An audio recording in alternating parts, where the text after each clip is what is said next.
say that these robes or whatever we're wearing have become really awkward in society. When I was up here watching you guys walk in, it looked like a scene from Harry Potter. I mean, I was just waiting for Emma Watson to walk in so I could scare her face. You guys were there.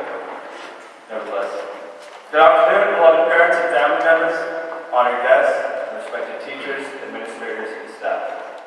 But most importantly, grads of 2013.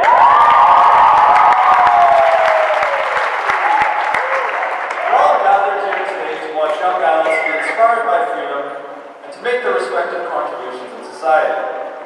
And I've been sent up here to talk about stuff.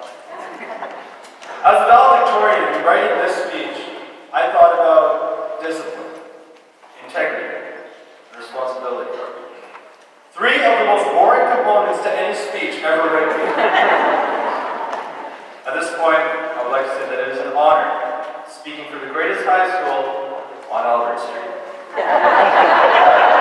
Primarily because it's the only high school on Albert Street. And to those that could care less for what I'm about to say, please smile and act interested for the duration of this speech. High school, man, what can I say? It was a beautiful time with even more beautiful people. It was a place where, the government would hire juveniles and mold them into future doctors, lawyers, engineers, Walmart executives. But to really capture our fond moments, beginning with that first grade 9 orientation day, Drake has put the words in a song. Started from the bottom, now we get it.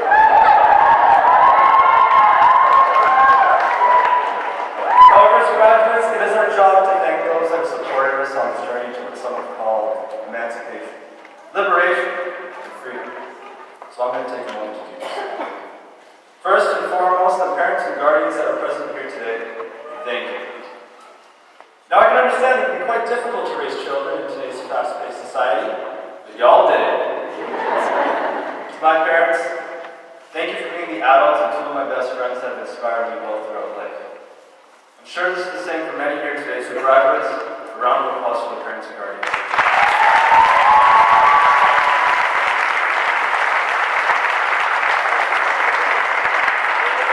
In my time at Fort Secondary School, the bright people in caps and gowns that before me today have adorned me with titles such as Grade Representative, President, Valedictorian, and the rugby team's water boy. However, your support as my peers goes much further than just casting votes. I mean, whether it was a smile or a conversation in the hallway, maybe a roll over a chair in the foyer, we've all helped and influenced one another to some point. And I just want to say that I'm truly grateful for going to high school with some of the kindest people I've ever met. So graduates, a round of applause for our friends in grad 2013.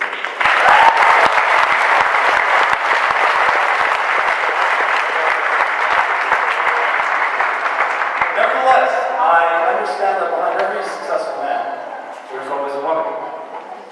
With that in mind, I would like to thank my beautiful wife, Megan Fox, and her 3 boys.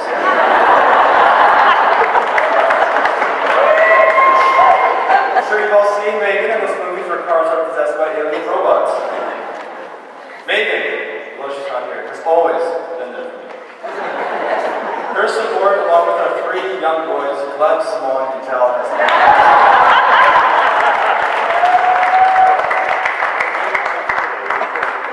biologically, I fail to understand what the 3 of you are graduating over.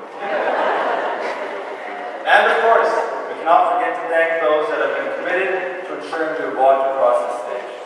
Thank you to all Port Wayne Secondary teachers, administrators, and staff. To any teachers in this building that have had me as a student, I sincerely apologize for any damage that I may have caused. For graduates, what we need to understand is that what our parents, friends, and teachers have given to us, no one can take away.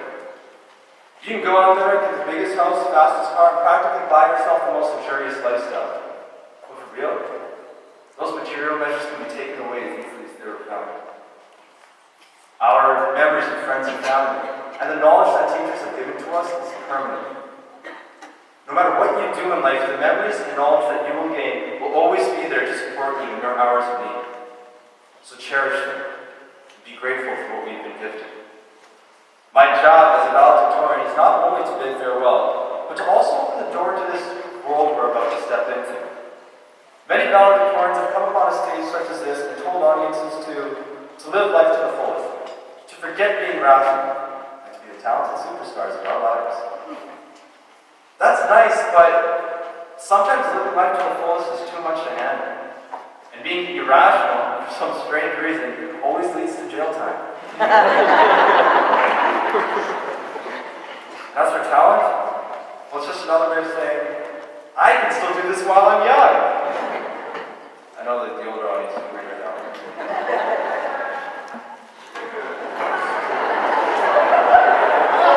I'm not being a pessimist or an optimist, ladies and gentlemen. I'm being a realist. So, Grad 2013, let's get real on three things: this concept of futures, living life, and success. Now, there's some sitting here that are calm and confident about the years ahead, and then there are also those that are writing themselves about tomorrow. Now, I can't predict anyone's future. What I can do is show you guys the trend. The thing is, even though we grow in life, the world around us doesn't change much. It just grows as well. For example, we went from 500 students in elementary school to 1,500 students in high school. We replaced piggy banks with bank accounts. We replaced Barney with Lil Wayne.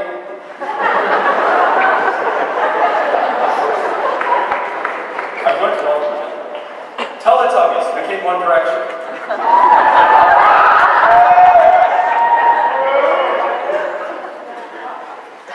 Pokemon cards turned into credit cards. And of course, Dr. Seuss got replaced by the author of 50 Shades of Grey. The future is just today, but bigger, people. If things make sense today, they will make even more sense tomorrow. If you're happy today, you can be happier tomorrow. If there are people that love you today, there will be people to love you tomorrow. Just give the future a chance. My good old bro Abe Lincoln once said, the best thing about the future is that it comes one day at a time. Face whatever the future throws at you, one day at a time. Because the future only exists one day at a time. And y'all hear me out because I thought this one through. If y'all can't chill out, y'all gonna burn out.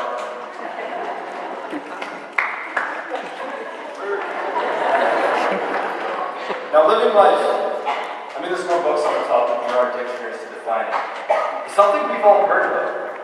So then why don't we have an answer on how to do it? I mean, if I were to ask you if you've had someone that's known exactly how you felt at an exact moment in your life, chances are you're probably possessed by a demon and should get yourself checked if you did. That's just it, guys. There's no one out there that knows your condition, how you feel, where you're coming from, your strengths and limitations better than you do. So then why do we care so much what other people think when they don't even know where we're coming from? This is my take on it. It's because we're the children of this information age.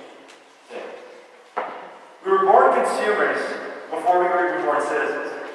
The media makes us feel obligated to act in a certain way in every situation we're put into.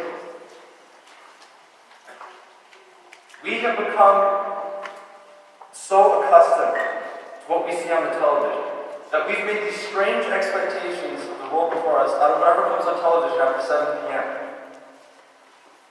Ladies, live to become you, not to become vampires.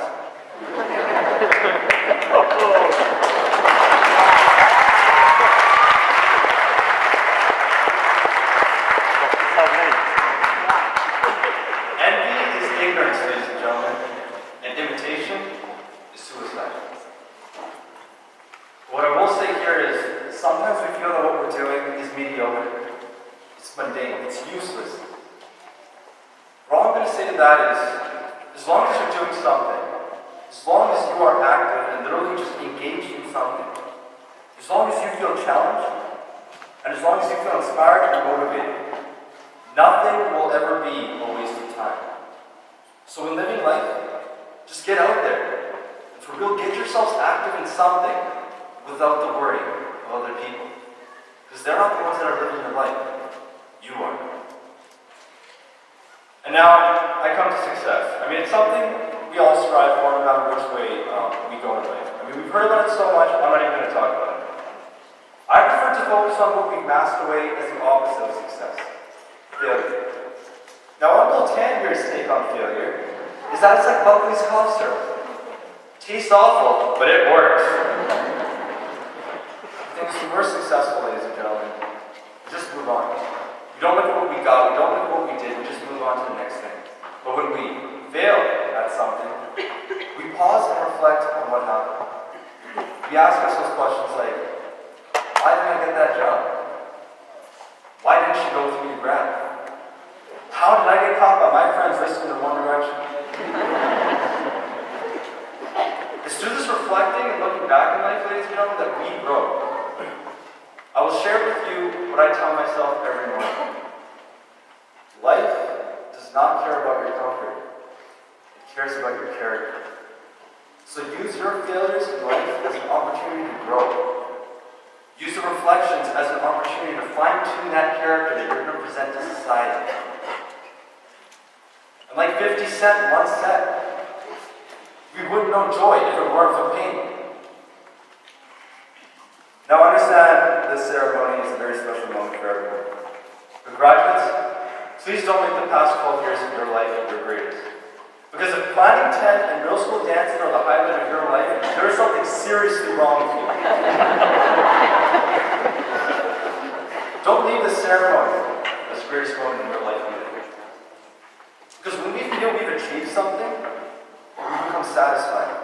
And our human tendency is to become stagnant once we're satisfied. So make this moment your goals, so you can stay hungry and keep growing. When I'm wealthier, more successful than I am now, and better looking than I am now, anyone can be better looking than this. Sounds like a girl, that's good.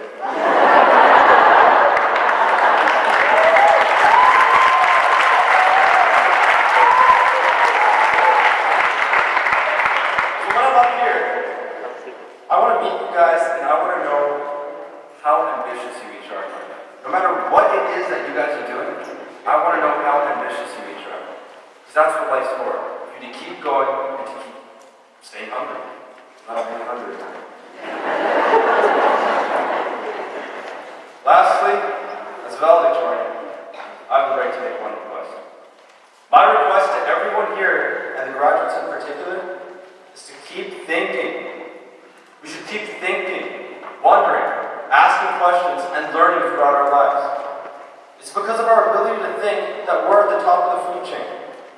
We're above polar bears, ladies and gentlemen, and to me, our existence does not get better than that.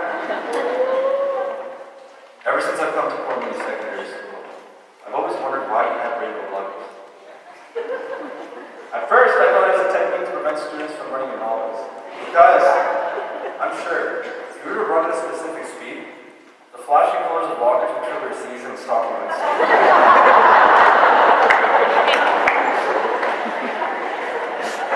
That's my opinion.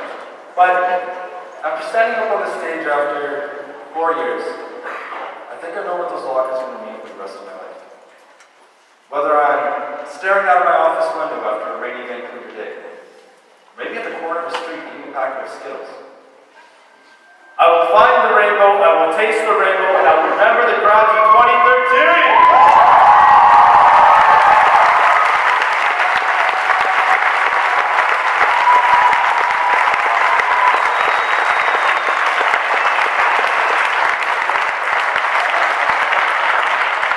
Before we end today's proceedings, and you'll toss some caps and eyes away, so one thing to say. The sky is no longer the limit, ladies and gentlemen. The ceiling is.